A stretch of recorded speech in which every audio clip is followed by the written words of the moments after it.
That's it. We've made it through the course. Thank you so much for sticking with it and getting through the end of all the lessons and the project.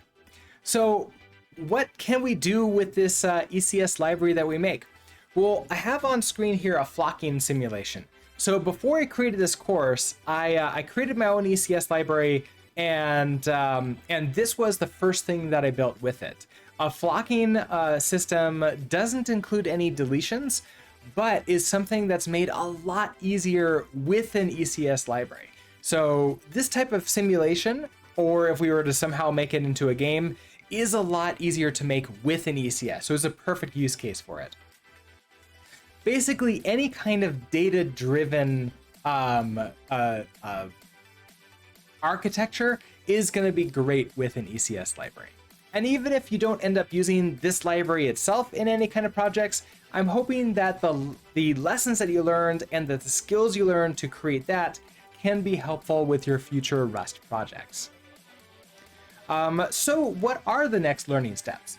Well, we've learned like interior mutability. We've learned a lot about basically like data-driven type stuff. So maybe more functional programming would be really helpful if that's not something that you're super familiar with.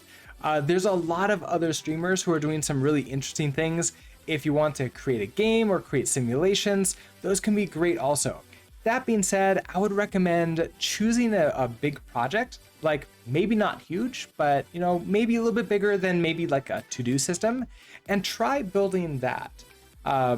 Video game or not, I think basically trying to build something, test yourself, stretch yourself a little bit, that's the best next step. Now, if you have any feedback for this course, I would love to hear it. Also, if you'd love to see if you like this style or you want like a different style of courses, I would love it if you let me know. I would be happy to try and experiment around with, you know, trying something different, building something new. You can give that feedback here in the comments, or I also have a Discord. I would love to get feedback there as well. So once again, thank you so much for hanging out with me for a little bit and learning some ECS library development with Rust. I hope that you have a great rest of your day and happy programming. Bye.